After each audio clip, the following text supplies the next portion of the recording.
So without further ado, it's my distinct pleasure to introduce Brigadier General Chad Raduege. General Raduege is the Director of Cyberspace and Information Dominance and the Chief Information Officer at Headquarters Air Combat Command. He is responsible for organizing, training, and equipping cyberspace capability and communications for the command's 34 wings, 700 aircraft, 19 bases, and 70 worldwide operating locations with 98,000 total force military personnel. He leads a staff and 4 subordinate units responsible for delivering strategic and enterprise level cyberspace efforts to increase the Air Force's ability to provide combat forces to combatant commanders. General Raduege has commanded 8 times at the detachment, squadron, group, and agency levels to include commands supporting OEF and OIF. Prior to his current assignment at ACC, General Raduege served as the commander of the White House Communications Agency. Please join me in welcoming my good friend, General Chad Raduege. Well, thanks, Vanessa. Can I get a quick thumbs up that audio and video is coming through okay? Good copy. All right, great. Well, thanks for the kind introduction, my good friend, Vanessa. It's good to join the entire Rocky Mountain AFCEA chapter. I feel like this is kind of a home chapter for me, even though I don't live in the area. I have been part of your cyberspace symposium, I think 7 years running. I think pre-COVID, that was the last maybe in-person event that I got to attend. And I look forward to the 2021 event where we can hopefully be back together as a group. So it's my privilege to come here. I thank you very much to the AFCEA chapter for the kind introduction and the invitation to come and tell you what's going on at Air Combat Command and Lead Command. I'm proud to say I have a Zoom room full of family, perhaps family, and a whole bunch of friends. Some of those friends are sending me nice messages of encouragement for this particular talk. And so to those friends and family that are here, thanks for your continued support of what we're doing. Joan, thank you to you and your team for sponsoring this particular luncheon. I thought your comments were spot on. A lot of the technologies that you're talking about, a lot of the mission sets that you've been part of and you highlighted are certainly some of the things that we are very interested in and in fact pursuing. So look forward to kind of detailing some of those things. Certainly, Vanessa, I appreciate it. Arrow Smith, my good friend from Group Command Days in San Antonio, I look forward to all of your questions at the end. I have seen some of those questions. There are a lot of them. And so I'm going to do a little bit of around the world in a quick view so that we can get to some of those Q&As and where you perhaps have the most interest. So Vanessa, if you will, if you'll load the slide at this point. And ladies and gentlemen, I will tell you, I'm not a big slide person. So this is my only slide, and I'm going to highlight just a few things on here by way of highlights. You know, as Rich Genoso and I served on the Joint Staff J6 together, I became a trained enterprise architect, where I started viewing the world in a slightly different view. And so, ladies and gentlemen, what you see before you on your Zoom screen is what we call an OV1. And it presents kind of a one snapshot view of where we are, so the as-is state, some of the to-be state, and then more importantly, some of that transition that you see on there. I'll highlight on the far left first is kind of the as-is state. This is what many of you are accustomed to. Those of you that were serving in uniform, this is the same model that we have served with for a long time. You'll notice aging, underfunded infrastructure that really has been built for Desert Storm, Desert Shield, perhaps some of the post 9/11 days. That as-is state is what we call the legacy network. We have tried to maintain that with duct tape and bubble gum for too many years. And as we begin thinking through, as we begin listening to some of our senior leaders of the vision that they have for a digital Air Force, we realize that we have to get closer to what you see on the far right-hand side of the screen, which is really the to-be state, the aspirational goals that we have. We'll acknowledge that that far right-hand part of the screen, the to-be state, really acknowledges the National Defense Strategy of 2018. And whether you say that's a good document or a bad document or now outdated, what it does do is that it acknowledges near-peer adversaries. It acknowledges that we have to be prepared for a different type of fight with competitors that are different than what we have today. It will require us leveraging a whole bunch of IT. It will envision a digital backbone. It will envision flexibility on the battlefield.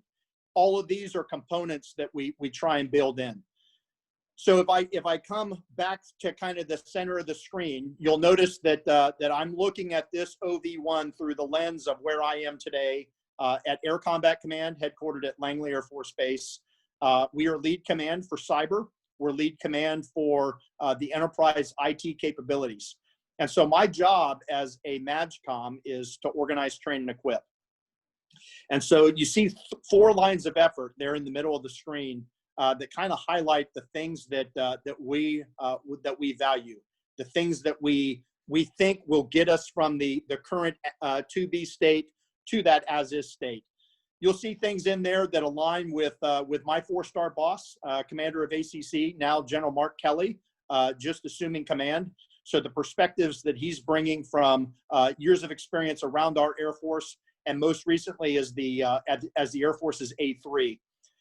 You'll see in there that there are firm commitments and firm alignments with what Lieutenant General O'Brien is trying to do from the headquarters A26 combined staff, as well as our new Deputy CIO and the SAF-CN staff in Miss Lauren Knausenberger.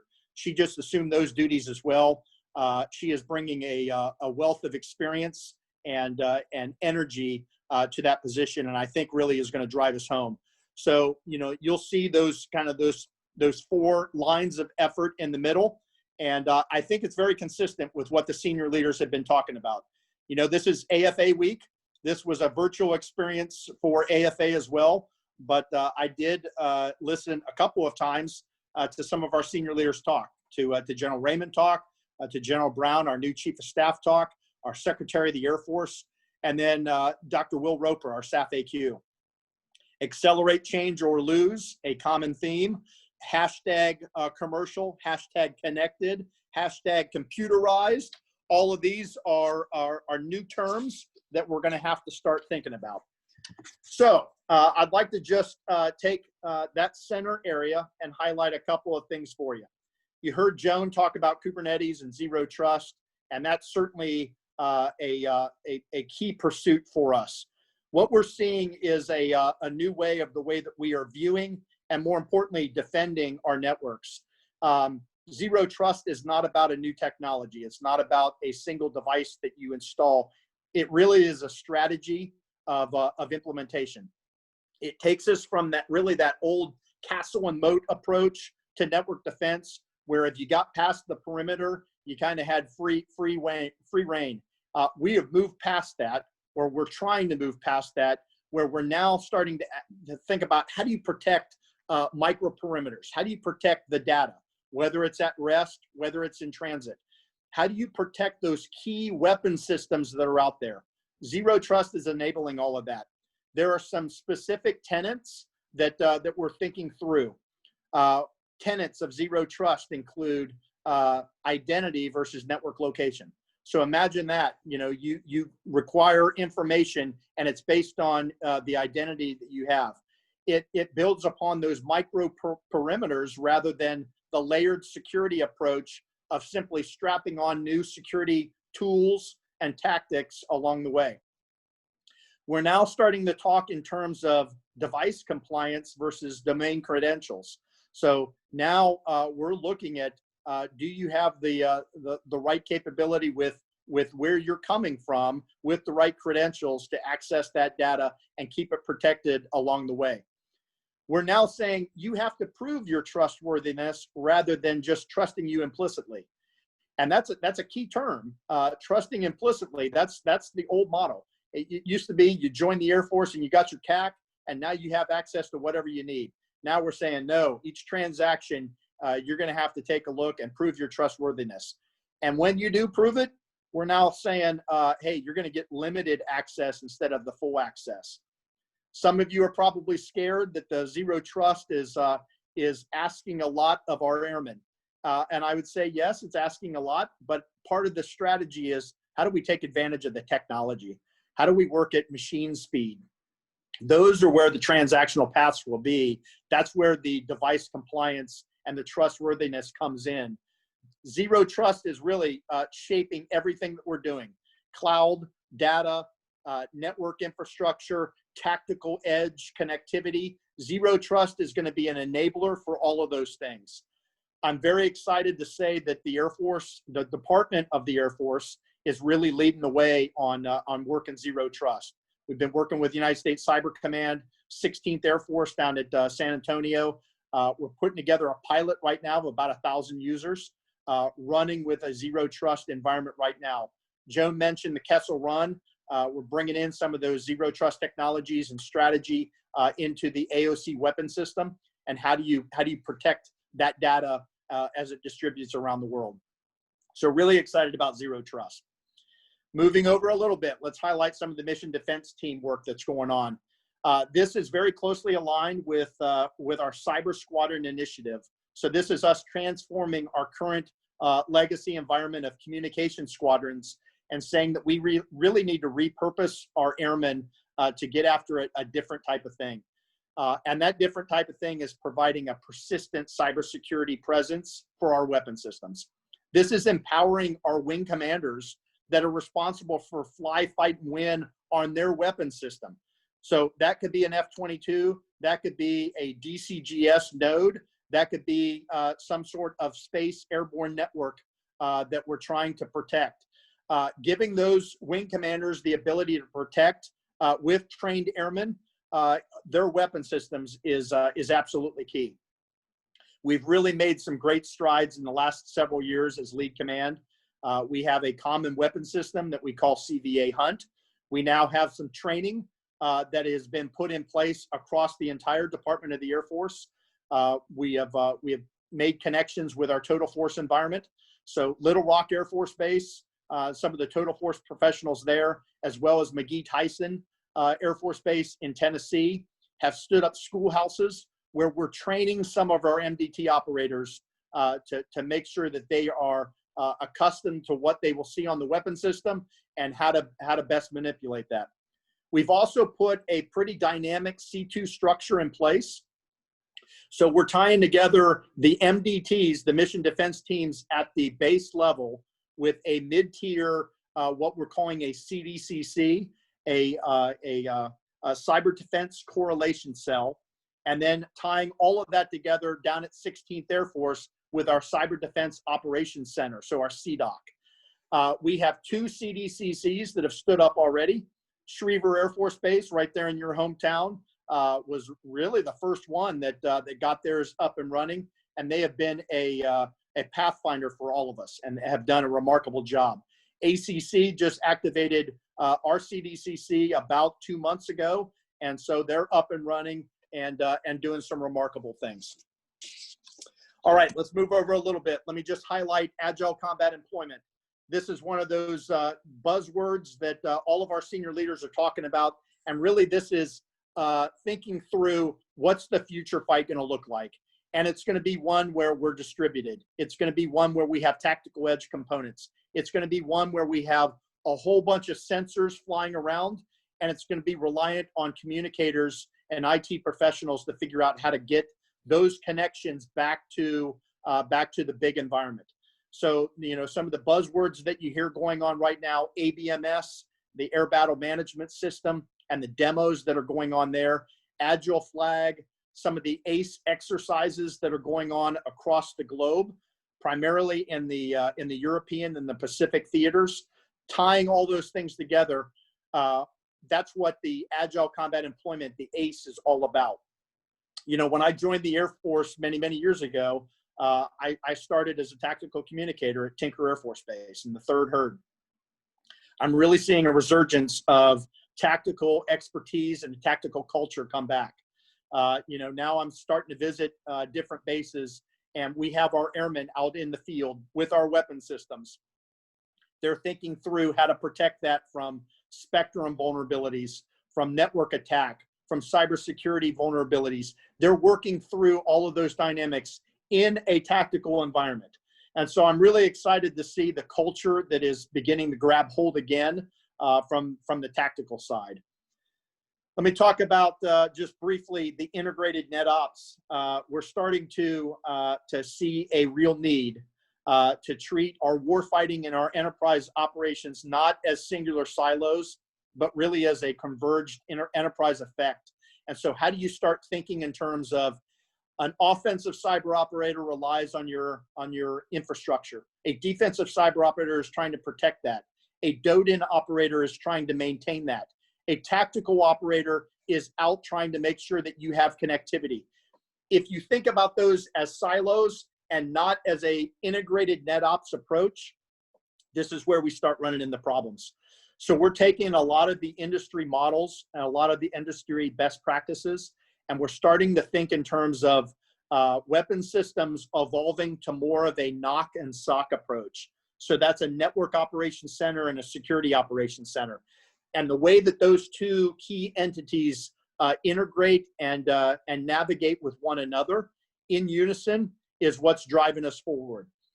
As we approach more of a commercial enterprise environment with activities like ITaaS, our enterprise IT as a service, and some of the key commercial partnerships that we have going on there, this particular NetOps and the NOC-SOC approach is going to be very important for us. It's really going to bridge us from the legacy environment to that future network that we need.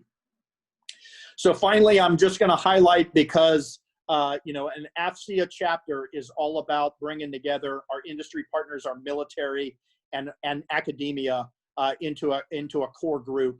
And so no luncheon should be complete where we don't say thanks for your continued partnership. Thanks for what you're doing to bridge some of those gaps. Know that we're enabling and taking advantage of those relationships to push forward. We're seeing industry help us inform on things like ITaaS. We're seeing industry as part of our ABMS demos, as part of robotics processing automation. We're seeing AI and machine learning come in. We're seeing quantum and 5G start to get integrated in, all through our industry partnerships. We're seeing academia come alive with some of the distributed models that we have in place now. And we're standing up things like Digital University, where we're not only raising the game of our cyber ninjas with some recurring professional development training, but we're also bringing up the digital literacy of our entire force, our entire Department of the Air Force. And that's really exciting. So what academia is doing there, we very much appreciate and value. So thanks to you in the audience for what you continue to do with your partnerships. Those are going to be key as we move forward and build this digital Air Force that we're so excited about. So with that, I thank you for the opportunity. I'm going to turn it over to my good friend Aerosmith and see what sort of questions have either come in or that you want to highlight for me. Thanks, ladies and gentlemen. Thanks, General Raduege, for that great overview. So good seeing you and hearing your voice again. Hey, so as General Raduege alluded to, we received a lot of questions this month. In fact, it was a record number of questions for our virtual event so far. So I just want to give a big thanks to all the participants on the event today for the great questions you submitted, and looking forward to hear General Raduege your candid thoughts and insights with regard to a lot of these questions. So with that, we'll kind of jump into the first one, and you kind of talked about the CDCCs a little bit ago, but the first question is, with the recent success of Air Combat Command Cyber Defense Correlation Cell development, how will ACC work, or is ACC working to transition this concept to other MAJCOMs in the Air Force? Yeah, so thanks for that question. I did highlight that Schriever already has the Space CDCC stood up. It's been active for nearly a year now and doing some remarkable things that we learn from on a daily basis. ACC just did our ribbon cutting, so we're now fully operational. We're leveraging what we're doing at Lead Command, working with our HAF A26 staff to really push that concept wide. Very excited to now have some endorsement by way of a program action directive, a PAD, that defines what a mission defense team should be doing for our Air Force, Department of the Air Force moving forward. A lot of that defines that C2 construct. And so we're having really a lot of working groups at those AO levels.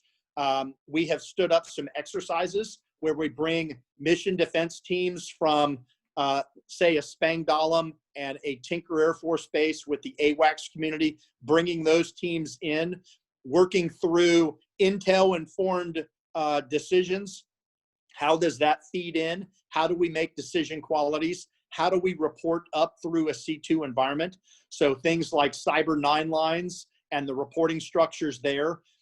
We have been exercising with 16th Air Force the ability to get tactical edge details on system vulnerabilities into the system for those decisions to take place. We've also seen some pretty dynamic interactions taking place. So as we get into 16th Air Force and we have mission defense teams kind of providing that persistent cybersecurity, then relying on some of our cyber protection teams to fly in from the Air Force level and come into the IP space and backfill some of those MDTs with enterprise capabilities and enterprise skill sets. That's really been an exciting opportunity for us. So we continue to push forward. I think we're going to see in the next 6 months some more CDCCs stand up along some of the old MAGCOM lines to get those capabilities and that C2 infrastructure in place. Thanks for the question. No, that's fantastic. The next question deals with the Expeditionary Comm Officer track, the new track that we have in the Air Force. But the question is, with the newly created Expeditionary Comm Officer track, how do you envision roles and responsibilities will shift or change for both the Air Force and Joint Operations? That's an excellent question. I think that really comes back to some of the culture that we're seeing. We envision our roles and responsibilities to kind of be addressed in a tactical manner. So how do you take the current IT environment, the current cyber environment, and see what our Air Force leaders are envisioning from an ABMS or that agile combat employment perspective? How do you get connectivity to that tactical edge? We're seeing a fusion of sensors all over the place. Those ABMS demos that are taking place right now, I'm an enterprise architect, and it kind of blows my mind because the as-is state and the to-be state, they recognize where they are and where they're going. They're letting a lot of experimentation take hold. And so our tactical communicators are having to adjust on the fly to see how they fit in with all of this. Expeditionary communicators are going through some really culture building activities right now. We have a group right now with Colonel Bill Wainick up at CyberWorks, and they're thinking about how to develop our tactical communicators of the future. What sort of skill sets do they need? What sort of adaptability skills do they need? How do we build in that problem-solving mentality? How do we give them a tactical edge problem and say, hey, we got a sensor here, and we need it connected way back there. And so it's making those lightning bolts and clouds on a PowerPoint chart come to life. And that's where our tactical communicators are living. And so I think that's some of the environment that's coming forward for those key folks that I so much appreciate. No, thanks. And then, as you mentioned ABMS in your response to this question, the next question deals with ABMS. So it says, how would you define success in automation of the sensor to effects requirements in systems like the Advanced Battle Management System? Yeah, really good question, because I think it ties together a lot of the vision of where we want to be as a digital Air Force. It ties together the vision of ABMS. I think a lot of this is going to be enabled by those technologies like Zero Trust and Kubernetes.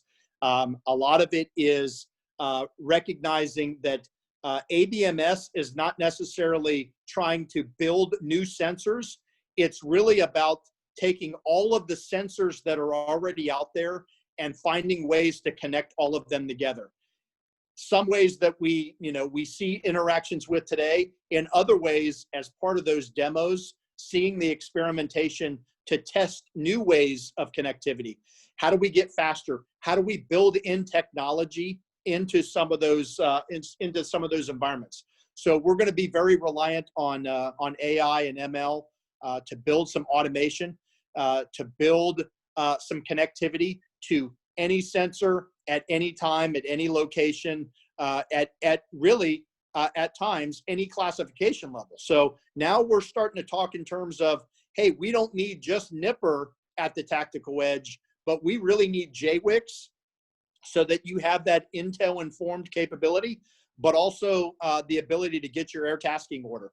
So now we're no longer necessarily going to go to a large location like Al Udeid Air Base and just bed down there for 20 years where we have all the connectivity in place. Now we're starting to talk in terms of agile combat employment, 2 or 4 ships out to a runway or a grass patch in the middle of Europe or the middle of the Pacific, and making sure that we have connectivity out there. And so a lot of that ties together the those tactical communicators as well. So the ABMS sensor connectivity, I think, is a really exciting environment, and that's where most of the experimentation is taking place today. Now, there's some exciting things going on in the Air Force today, and that sounds like you're having a U.S. fun. The next question deals with the CMF and asks, how is ACC integrating the Cyber Mission Force capability to support U.S. Space Force?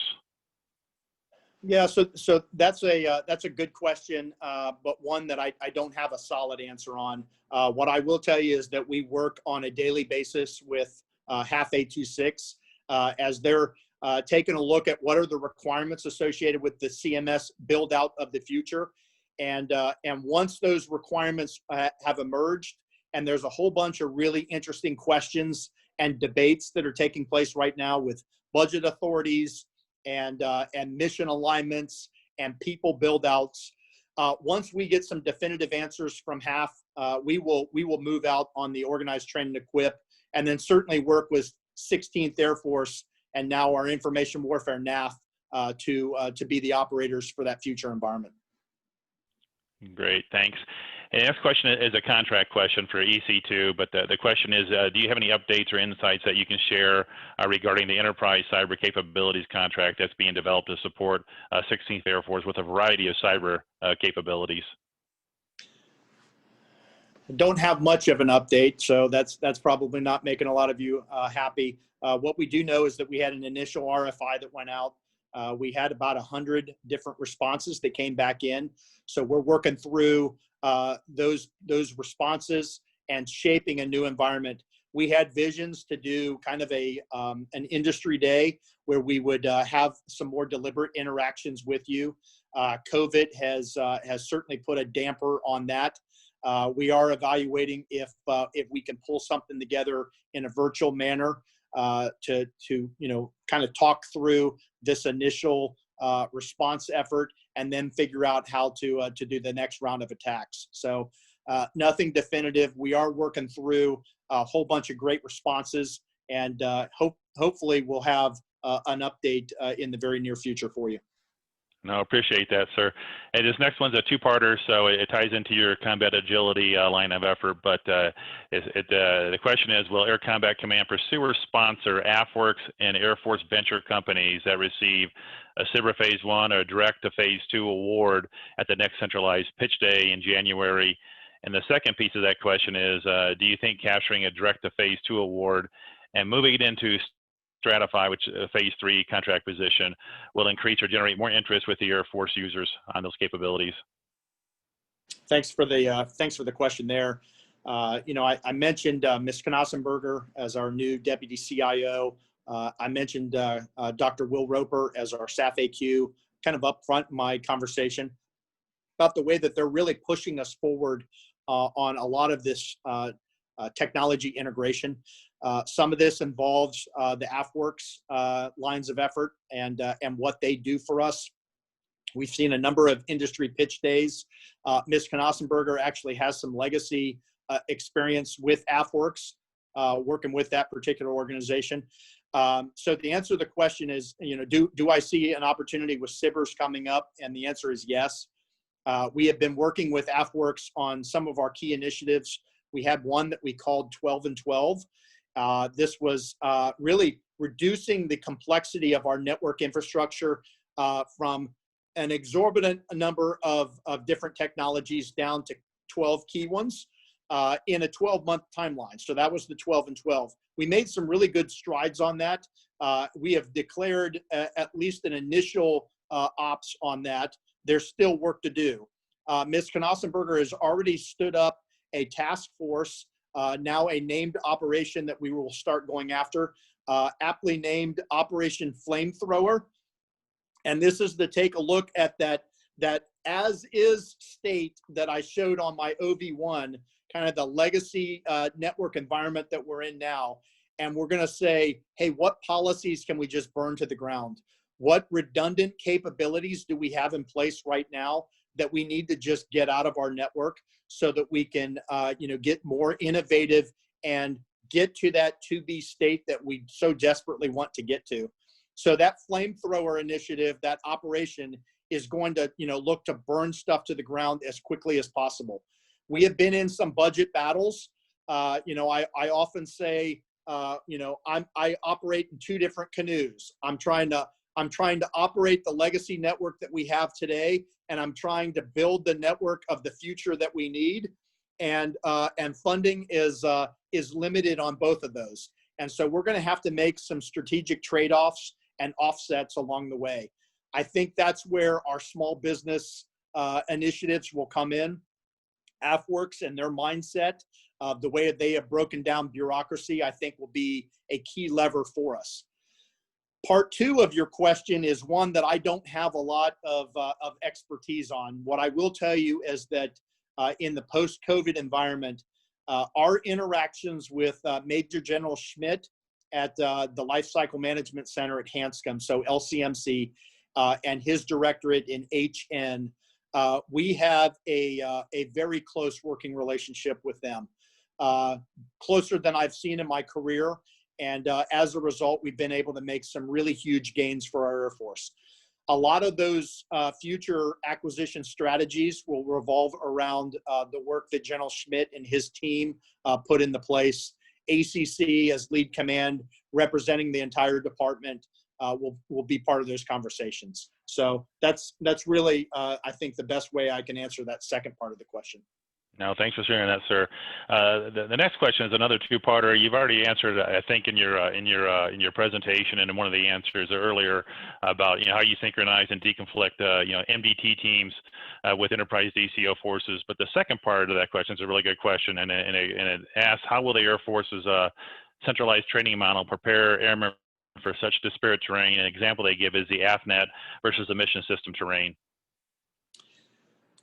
Thank you for that question. Yeah, hopefully I answered, I think, part one in my presentation where we talked about the C2 structure that is in place. We built out the CDCC. CDOC is coming online. We're exercising that. We're testing that. We're seeing the comm flows from MDT all the way up through, the 616th OC at San Antonio. So I think that's in place. The second part of the question, I think, is as you alluded to, Aero, kind of the exciting part, which is how do we think about the training that will be required? This is where a lot of the culture is shifting.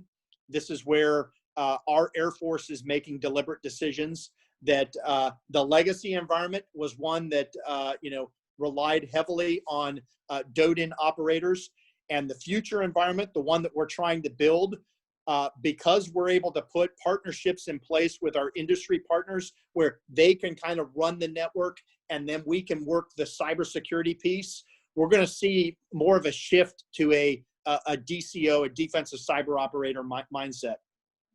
So some of the training that we're already talking about putting in place is to take advantage of, some initial skill sets. So what we would call an IQT, an initial qualification training. But then we're going to get to more of a deliberate MQT. So once you arrive at your particular weapon system or your particular environment, we'll give you specific skills along the way. We will also come in with some professional development kind of around the clock, as much as you can, as much as you can cram into your brain. We're going to enable you with a digital university environment that has on-demand content that you can go out and advance and push your skill sets further and further forward.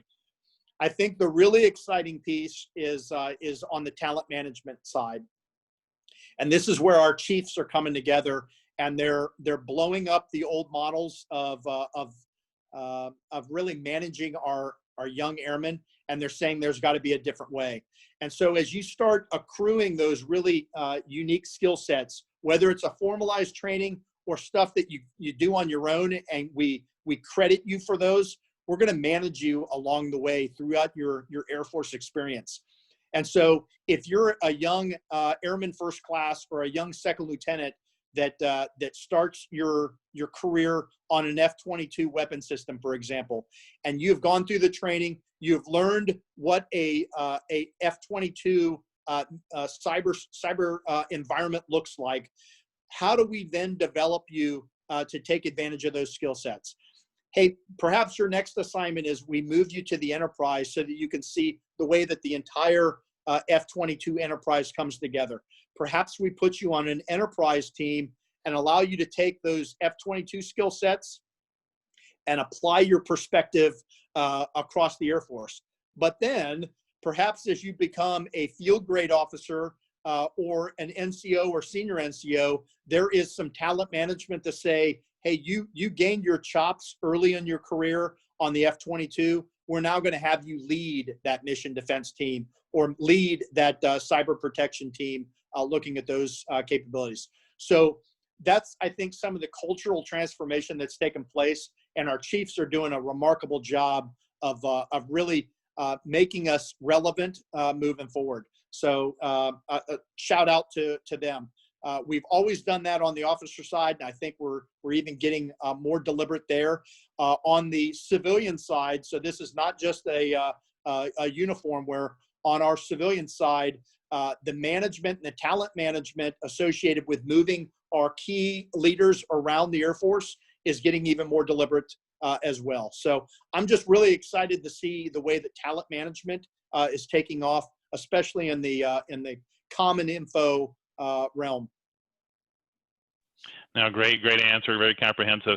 Hey, I'm gonna jump off script here, and there's some good questions that are related in the chat window, so I'm gonna ask those. And the first one ties to this theme about MDTs, but it deals with the dynamics of the PMOs and DCO, and as you find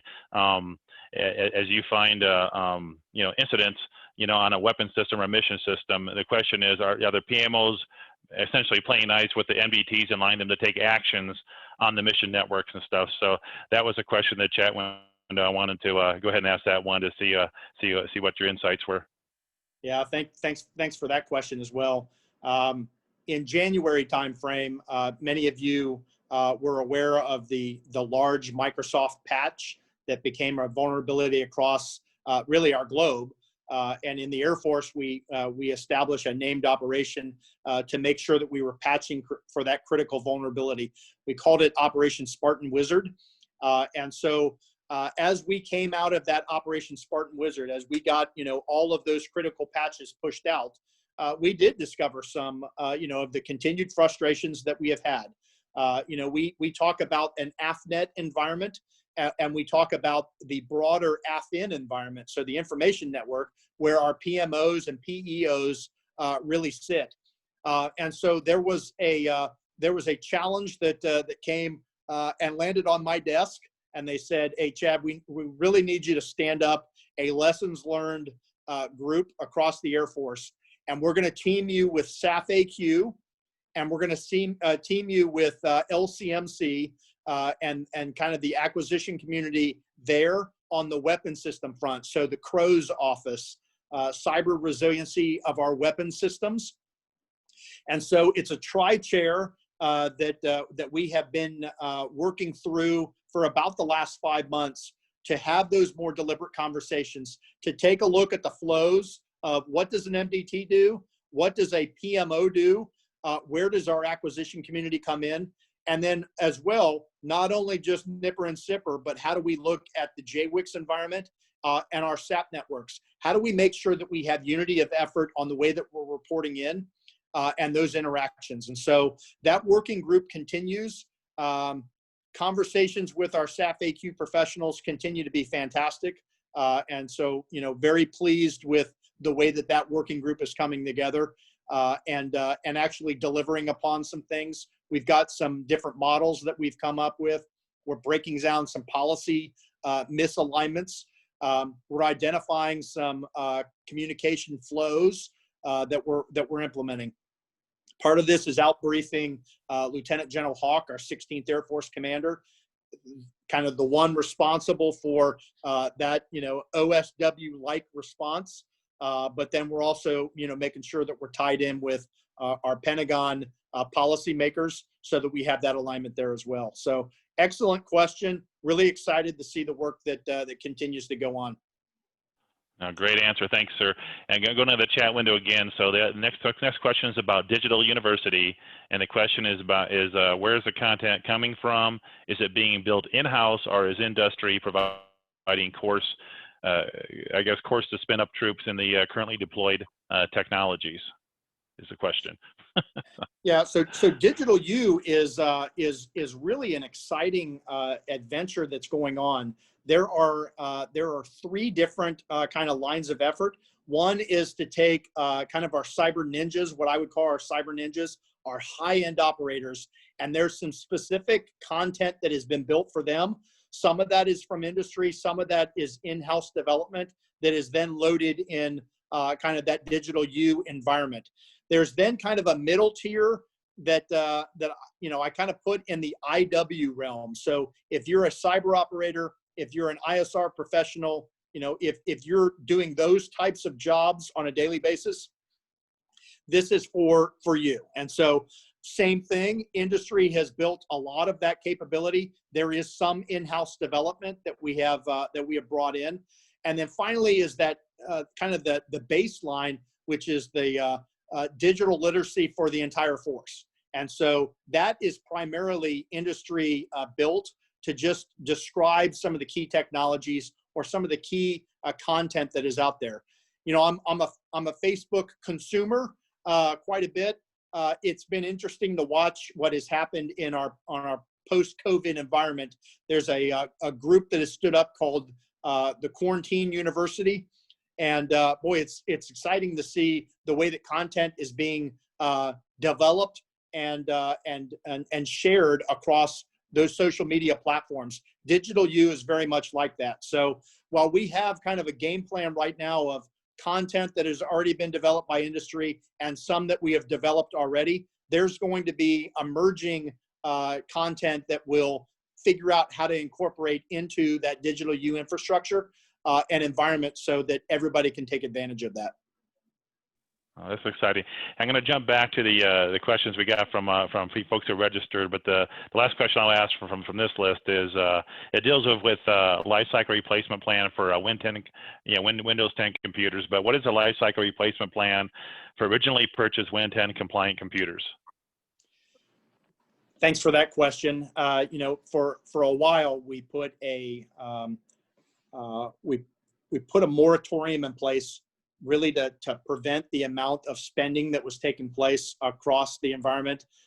As a former comm squadron commander, I can remember, working with the wing commander to set aside $50,000, $100,000 to recoup some of our technology. We then worked to get some policy in play, where we developed kind of a 4-year replacement cycle for our laptops and kind of a 5-year replacement cycle for our desktops.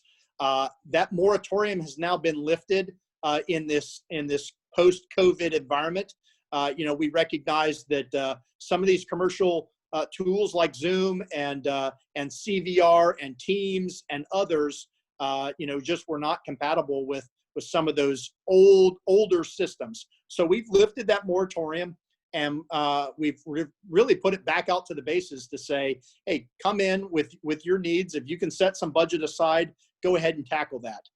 Moving forward, I think, is where the key investment will be. Part of our enterprise IT as a service model includes some end user service kind of components.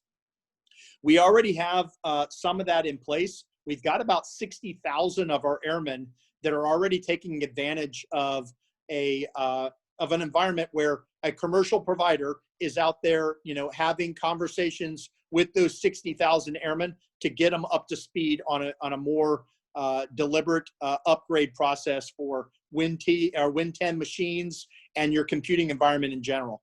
So this is where I think we're going to see some investments as we continue to have those budget battles. That end user service becomes one of those key components to user experience. And so we need and want our airmen across the department to be happy with their IT environment. And so as we tackle the infrastructure, we also need to tackle just those devices that they interact with on a daily basis and make sure that they're up to speed. So we're hoping that some of those budget investments will go into that end user service category. No, thank you, sir, for that great answer. Hey, I got one last softball question for you. I don't see anything else in the chat window or any questions we have on our list, but one softball question for you. So I know we were emailing the other day about the Big Ten being back on for football season. Who's your prediction? Who's going to win the Big Ten championship this year? Well, I'm sure, Arrow, that you're hanging on and you're hoping I will say Iowa Hawkeyes. I've got to go with my Ohio State Buckeyes. And I know I've got several friends on there. So John Sutherland, OH to you, my friend. I've got to go with my Buckeyes. They were preseason ranked up there. We have Justin Fields coming back under center, ready to make his voice heard on the field. So I look forward to seeing Big Ten football resume. Thanks for the softball question. That was an easy one. And John Sutherland just commented, "Go Bucks" in the chat feature. There you go. All right, sir. Hey, thanks a lot for being candid, your great insights on these questions, and